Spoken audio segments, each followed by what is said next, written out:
చేస్తానంటే వద్దమ్మా వద్దొద్దు మేము తినము అని రిక్వెస్ట్ చేసి మరీ వద్దని అడుక్కుంటున్నారు. కానీ వాళ్ళకి తెలియకుండా చేశాను. చేసిన తర్వాత తిని చూసి చేసిన నాకే ఒక ముద్ద కూడా వదలకుండా మొత్తం తినేశారు. మీ ఇంట్లో కూడా ఇలాంటి వాళ్ళు ఉన్నారా? తప్పకుండా నాతో షేర్ చేసుకోండి. నేను ఎలా చేశానో చూపిస్తున్నాను. కడాయిలోకి 1 టేబుల్ స్పూన్ నూనె వేశాను. అందులో పచ్చిశనగపప్పు, మినపప్పు వేసుకొని జీడిపప్పులు కూడా ఒక 7-8 వేసుకున్నాను. అందులోనే ఆవాలు, జీలకర్ర, పచ్చి కరివేపాకు వేసేసి కొద్దిగా పోపుని వేయించేసుకుంటున్నా. పోపు వేగిన తర్వాత ఇలాగా ఇందులోనే సన్నగా కట్ చేసిన పచ్చిమిరపకాయలు ఒకటి తీసుకున్న, ఎక్కువ స్పైసీగా వద్దు అని. ఇందులోనే ఉల్లిపాయ ముక్కల్ని కూడా కట్ చేసి వేసుకున్నాను. కొద్దిగా వీటిని మగ్గించేసుకుందాం. పచ్చిమిరపకాయ కొద్దిగా స్పైసీదనం అనేది పోపుకు పట్టాలి కదా. ఇప్పుడు ఇందులోకి క్యారెట్, బీన్స్, స్వీట్ కార్న్ వేసుకున్నాను. వెజిటేబుల్స్ అయితే నేను ఇక్కడ carrot, beans, sweet corn and ఉల్లిపాయలు తీసుకున్నాను. పచ్చిమిరపకాయ తీసుకున్నాను కారంకి సరిపడా. అండ్ కరివేపాకు కూడా మస్ట్ అండి. కరివేపాకు ఫ్లేవర్ కూడా బాగుంటుంది ఇందులో. పచ్చిది వేసుకుంటే ఇంకా మంచిది. అండ్ రుచికి సరిపడా ఉప్పు వేసి బాగా మిక్స్ చేసి వీటిని కొద్దిసేపు మగ్గించేసుకుందాము.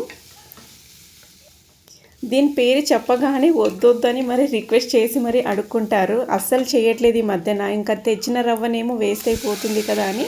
సో ఈరోజు చేద్దామని ఫైనల్గా ఇలా చేస్తున్నాను వాళ్ళకే తెలియకుండా. అందులో నేను ఇక్కడ 2 కప్పుల రవ్వ తీసుకుందామని అనుకున్నాను. 2 కప్పుల రవ్వకి నేను నీళ్ళు ఎన్ని వేసానంటే, నార్మల్గా అయితే 2కి 4 కప్పులు వేసుకోవాలి కదా.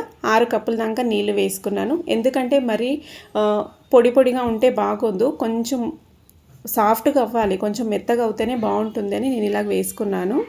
ఇప్పుడు ఇందులోనే నీళ్ళు బాగా మరిగే టైంలో రవ్వ వేసుకున్నా. అది లామ్ రవ్వనండి, ఎర్రనూకు ఉప్మా అంటారు కదా, అది బన్సీ రవ్వ అంటారు దీన్ని కూడా. ఇలా వేసుకొని ఒకసారి బాగా మిక్స్ చేసి మీడియం ఫ్లేమ్లో మూత క్లోజ్ చేసి ఉడికించేసుకోవాలి. చూసారా, నీరు మొత్తం ఎగిరిపోయింది. ఇప్పుడు దీన్ని సిమ్లో పెట్టేసుకొని బాగా మిక్స్ చేసి మళ్ళీ ఒక 3-4 నిమిషాల పాటు సిమ్లో మగ్గించేసుకుందాము. అలా మగ్గించేసుకొని పైన కొత్తిమీర వేసుకొని ఫైనల్గా ప్లేట్లోకి వేడివేడిగా సర్వ్ చేసుకుందాము. సో మీ ఇంట్లో కూడా ఎంతమంది ఉప్మా అంటే నచ్చదు, అండ్ చెప్తున్నా కానీ నాకే నచ్చదు. కానీ ఇలా కొంచెం తక్కువ క్వాంటిటీ చేస్తే ఇష్టంగా తింటాము. కానీ ఇంకా ఒక టైంకి ఇదే బ్రేక్ఫాస్ట్ కింద చేసుకున్నామంటే ఎందుకో అస్సలు తినబుద్ధి అవ్వదు. సో ఈరోజు పిల్లలకి తెలియకుండా నైట్ డిన్నర్లోకి చేశాను వాళ్ళకి వేడివేడిగా. మాకు రైస్ ఉండింది, అందుకే వాళ్ళకి తెలియకుండా ఇలాగా చేసి ఇచ్చాను. కానీ తినేసి నాకే ఒక ముద్ద కూడా వదలకుండా తినేశారు. నచ్చితే లైక్ చేయండి.